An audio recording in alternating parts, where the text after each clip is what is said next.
Ago ni Nyasaye maduong' erokamano gokinyi sani momiya thuolo mondo awuoye wachne mondo wayud konyruok. Adwa nawuoye mar Zaburi 125 e wang'e. Taya biro dok chien 121 7 nyaka 8. We achak gi 125. Muma wacho niya, joma ogeno kuom Ruoth Nyasaye chalo gi got Sayun, mogurre motegno kendo ma ok nyal ng'ingni. Kaka gode oluoro Jerusalem, e kaka Ruoth Nyasaye bende oluoro joge pile kendo nyaka chieng'. Asomo Zaburi 121 7 nyaka 8 ma wacho, Ruoth Nyasaye biro riti e masiche duto, adier obiro riti maber, obiro riti kiwuok kendo kiduogo, pile kendo nyaka chieng'. Aduoko ni Nyasaye maduong' erokamano gokinyi sani, in janeno mar Lolwe TV. Nyinga gin Bishop Samuel Maroche Ogola, ma Asembo Kanyakala. Kidhi korwa tiloro Ajigo, tipenjo skul Rambugu, dala miluongo ni Kotoyo Kabaki, mane dalawa. Adwa ni mondo wawuo matin e wach mondiki mana kaka Isaya wacho ni wanabi wapor wach kanyachiel, Isaya 1:18. Muma wuoyo e Zaburi 125 ni joma ogeno kuom Ruoth Nyasaye chalo gi got Sayun, kendo mogerore motegno kendo ma ok nyal yiengni. Jomogeno kuom Ruoth Nyasaye, jomogeno kuom Ruoth Nyasaye chalo gi got Sayun.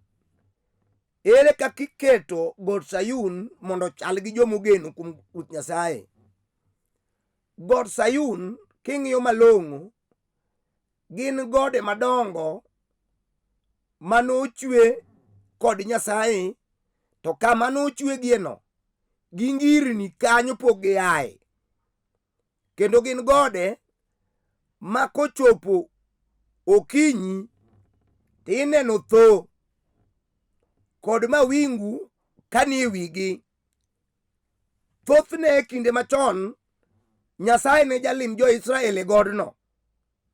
Koro godni king'iye to nopogore gi gode mamoko, nikech tie kod limbe mar Nyasaye nothoro betiega. Koro Daudi ma wuod Jesse kachiwo ranyisi to wacho ni jomogeno kuom Ruoth Nyasaye chalo gi god cha. God cha tiende ni god cha king'iye en kod ngima, dak mar Nyasaye ni kuome. En got ma king'iyo to tie mar Nyasaye ni e iye.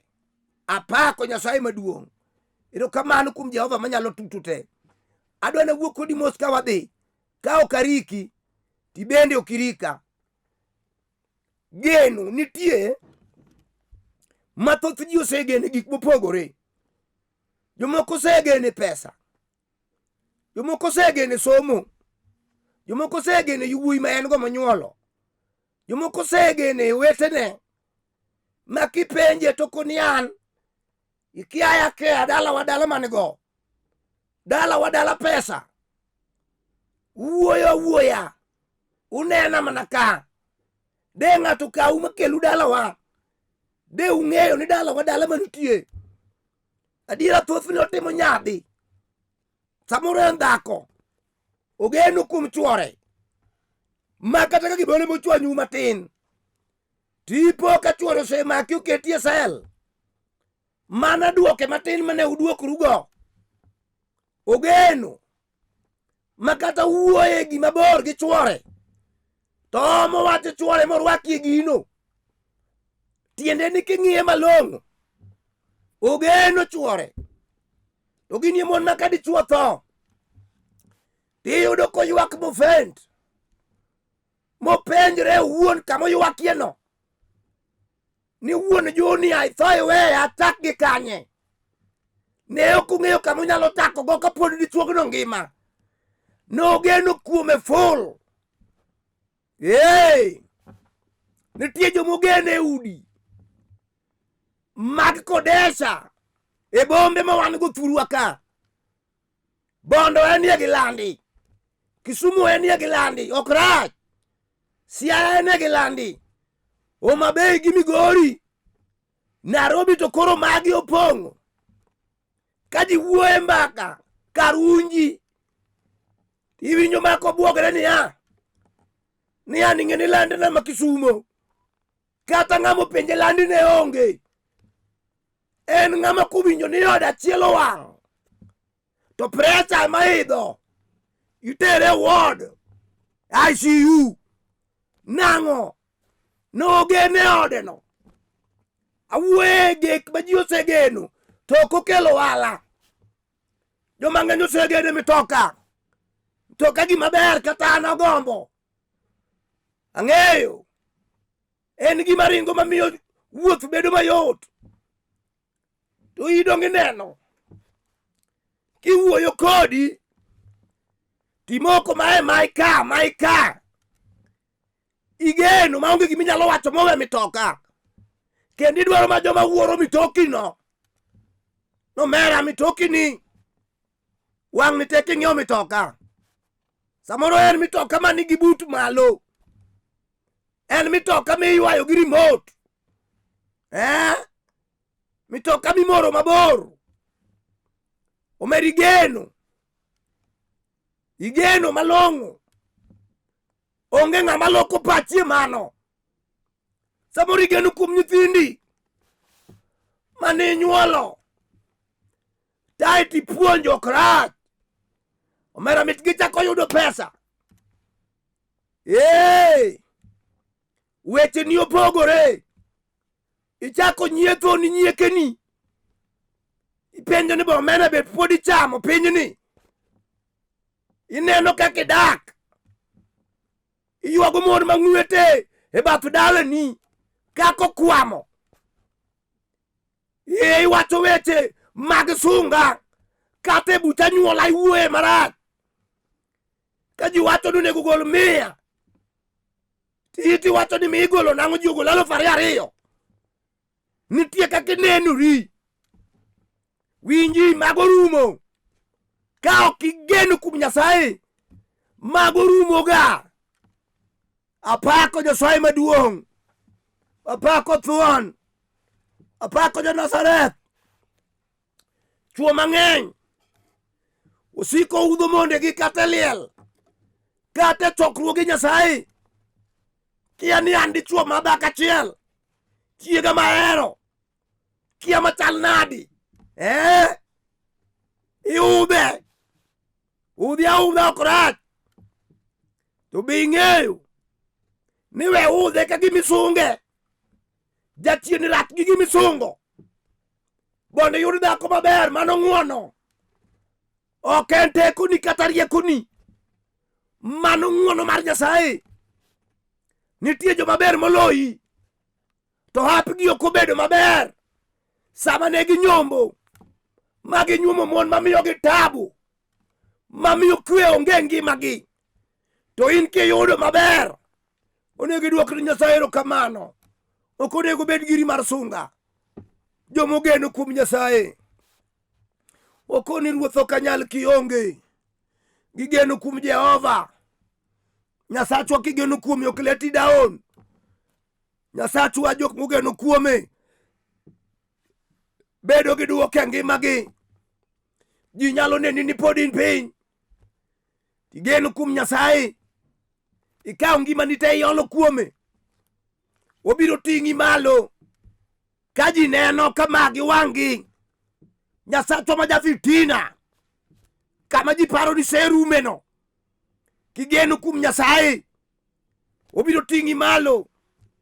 Ondike mo mane jamo geno kuom Nyasaye ok en ng'ama yiengni. Kigeno kuom Jehova, kata obed ajuoga, kata obed janawi gi jandagla ma jachien oro mondo otieki, ok bitobwa.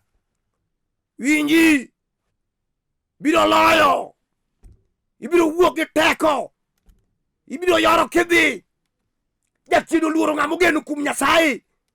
Ng'ano thuon. Obed lweny mabiro gotieno obiro loyo. Obed mar odiochieng' obiro loyo. Obed lweny moweti kod anyuola obiro loyo. Obed lweny ma osiepe ema dhire katere obiro loyo. Apako Nyasaye maduong'. Ng'ama ogeno kuom Nyasaye. Ng'atno nigi teko. Ng'atno nigi nyalo. Ng'atno nyalo wuotho kawacho niya, Nyasaye kar konyruokna, ken en ohinga mara.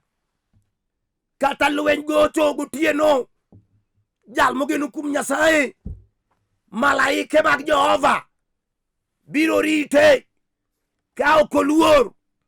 Gima temo wacho niya, wagen kuom Nyasaye, wagen kuom Injili, wagen kuom Yesu. Joma nogeno kuome, ka Daudi ma wuod Jesse nomako dhodubu moyiecho. Joma nogeno kuome, ka Daniel e piny Babylon sibuoche nodonjo to kochamo. Joma nogeno kuome, ka yuot joka Juda adek nolutie mach to Jehova none ng'at mar ang'wen. Joma nogeno kuome nowuok ka joloyo. Sama wuoyeni onge geno. Ajuoki osefel. Jomirieri osefel. Jonawi osefel.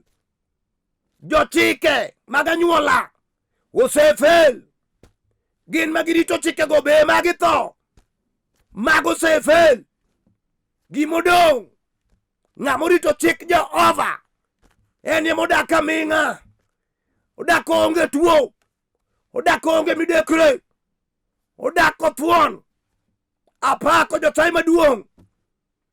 Ng'ama nigi Jehova mogeno kuom Nyasaye ochalo got Sayun ma kata pe biro to yude ka entie. Yamo biro yude ka entie. Koth goye to en mana kanyo. God Sayun ochung' motegno. Ng'ama war jalno tegno. Ng'ama oyie Yesu Kristo kaka jawarne jalno tegno. Apako misinga mar lweny. Onge gima yienge. Kata obed kinde kech ma ji wuothe ka dwaro chiemo, ji wuothe ka yudo gima chamo, jalno biro chwe ma ji penje niya, tini chwe nadi to kiji to kech kayo. Jalno geno kuom Nyasaye. Obed tuo matero ji mochari, to ng'ato kogeno kuom Nyasaye tuo ok nomake. Mama kata idak e landi ma tuoche gore pile to wuok mako nyithindo, kia chicken pox, kia measles, tigeno kuom Nyasaye. Dhodi ok nigi donjie. Ng'ama ogeno kuom Nyasaye, Nyasaye rito. Ng'ama ogeno kuom Nyasaye, Nyasaye dembo. Opandre bwo lwanda. Onego igen kuom Nyasaye. Anyuola osewito ji samoro. Jomoko osegeno gik madongo. Koni andalawa kaka gimoro timre taraka. Dalawa ka kata ka liel oneno tichoko gi ndalo ariyo titero. Wuori awuora. Ndalo biro maliel biro tieko dweche ariyo ka joma nigeno kuom gi okwamo. Moko tho orumo. To ng'ama ogeno kuom Nyasaye onge chieng' ma wiye nokuodi. Jachien ong'eye. Ong'eyi maber. Kaka neging'e Paulo gi Yesu. Sama yud joka Zekewa nodhi gologi. Negi wacho nigi niya, Paulo wang'eyo, Yesu wang'eyo. Matinde ni ng'ama ogeno kuom Nyasaye kata jasike ong'eye. Duong' odog ni simba mar dhood Juda. Duong' odog ni ng'ama ler. Duong' odog ni jal matiyo. Yesu ja Nazareth. Okumba mar lweny. Nyalo mar joma thiro. Teko mar joma isando. Geno mar joma war. Ema wuoyo kuom sani. Kigeno kuome kata nyathi kich mano osandi momagi gete. Idong' bugi idong' gi lweti. iyuak chieng' tulu, iyuak otieno manindo tami, iparo mama, iparo baba u, iwacho dine gibedie dok isandori. Winji, donji kum Yesu, igen kum Yesu, gigi moselal te Yesu dhi duoko. Osenyieri, Yesu dhi kelo nyiero, idhi bedo mamor kata ibed chiliel. Osemayi gik moko te, idong' gi lweti, idong' buga, igeno joma nyocha igeno kuomgi osedhi, yuri manipani dong' e lwete emochimi tir gi lweny, onge gimitimo. Iwinjo nyako, samoro isedwaro dichuo, higni turi to tamore, miyudo en mana mikora mawuondi. Winji, wegeno ajuoke midhirgi mondo mi ibilo mondo kendigo, onge gima biro timre. Awachoni, dwar Yesu ja Nazareth, onyalo wuodho ni dichuo jwala mokelni ng'ama nyien, jal ma ene mokelo. Dwar Yesu chuon, ibed dichuo malong'o. To dhako otami adier miwuoyogo, yieni ayieya, to kochopo sa kend to hepo. Jachien kelo nyaka josem, semo ni nyimon, iyuak na nyuola, nidhi thuo misumba, idhi chuo ringreni gi kudho, ineno yamo, aye yuak. Bir Yesu ja Nazareth, sibuor ma dhod Juda, obiro kelo ni nyako, ibiro kendo. Elela miriwa arus ma jogweng' wuor ni kara Yesu chal nadi, momi iluonge ni galagala. Onyalo yiengo pinyruodh mudho kata yaya nyuola mar gombo gi kuong' ma gima ber manyalo timre ngimani onge. We yuak, ajabu noliere musalaba ka kuong' bondo gi kuong' te oaye ngimawa. Apako thuon, apako ja Nazareth, apako Yesu, apako kingi, apako jal manitie. Igeni ang'o? Igeni pesa manie bengi? Ji adi mosetho pesa go okonyo? Oduogo moyike guok ma ji owacho ni jowadwa pesa oyudho buombe, pesa ringo. Yuwuoyi nosedhi malo mobedo jotelo madonge kambe, mamago norumo magiduoge kor gweng'. Chang'e matinda gituomo, joma niko gi bodyguard oduogo ninde shopping center kayamo lal. Kara pinyni okonega genie gik moko, okawacho ni gi piny rach, to geno ema wuoye. Kik igenie gi piny rumo. Tie jomo geno nyaka lewni magirwako. Jal marwaka nanga seche ariyo owuothe yo ma ok odwa ni ng'ato geye. Mano ber. Nanga to ka ng'ato orwako to onego bed kamano adier. To dong ineno kokawo pachi, okawo ere gimigeno kuome. Igeno lo eka 30 manoweni, mane miwuoye. Ipakri ni nyakwar jamwandu. Dongi neno ka jomwandu mane wan ge thurua manogene mwandu odong' onge. Kara ng'ato nego gen kuom Yesu, sibuor ma dhod Juda, nyakwar bed Jesse, nyakwar obed jar man gi teko, nyakwar Solomon, nyakwar Ibrahim gi Isaka, nyakwar Jakobo, wuod wuon polo, jal ma konde ne otimo mula. jal matho luoro imonego gato gen kuome.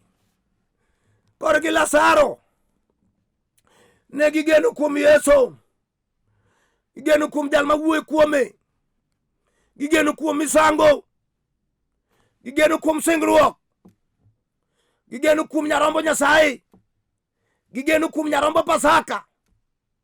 Sama ne Lazaro tho, gitero wach jalni osetho.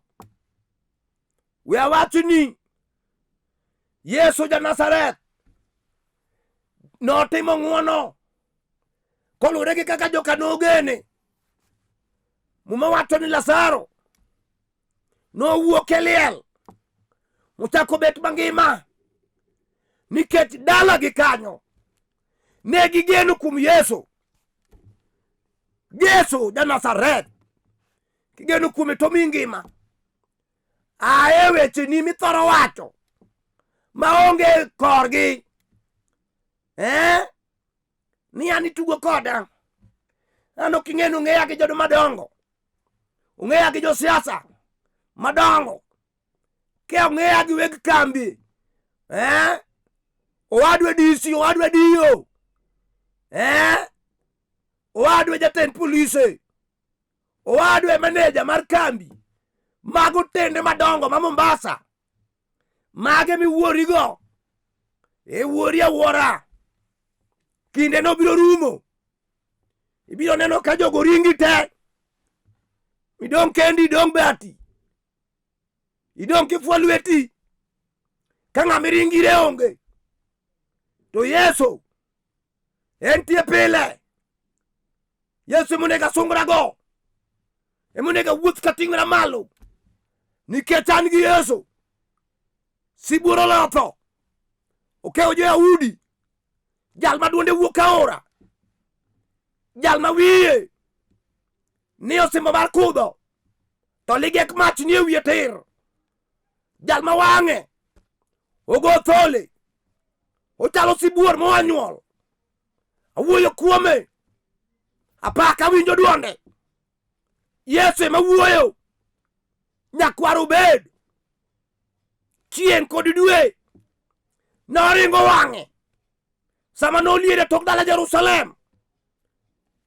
Chieng' kod dwe gi sulwe owacho ni jalni ok owinjore neno wang'e. Yesu no, jal ma lepe nogoni ombulu, Yesu no manoketi e kind joricho to kotimo richo, ema wuoyo kuome. En ye geno ma kodonje dala u to kata dala mane onge kwe, dala no bedo gi kwe. Duong' odog ni Simba ma dhod Juda, duong' odog ni Nyakwar Were, duong' odog ni Thuol ma dhod Juda. Apako Yesu no, awuoyo kuome. En ye geno. Piny omer, piny omer, koko gi lweny opong'o piny, ng'eyo opong'o piny, teknoloji opong'o piny. Ere kuma ji onego ringie? Muma penjo niya, kamise mar piny oyiengni, joma kare nyalo ringo dhi kanye? Wanyalo dhir Yesu Muga, nyalo dhir Yesu Simba, jal moteku mare nobwogo le bungu. Yesu no ema jochiendo luoro. Ng'ama ogeno kuome ok ywaga ng'e. Joma nogeno kuom Yesu pok oywaga ng'e. Kata lweje gogi pod gidhi adhiya, kata tuo biro pod gidhi adhiya, kata tho chopo pod gidhi adhiya.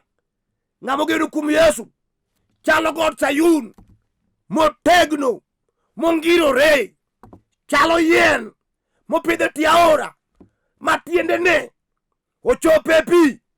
Ng'ama ogeno kuom Yesu kata otuo ochalo yien mong'ol, bang' ndalo matin obiro loth, obiro wuok malo. Gima wueni kata bed ni ok isomo, skul no otami, koluwore gi kama ne idake, to Yesu ka gwedho ng'ato ok ng'i kanyo, obiro ting'i malo.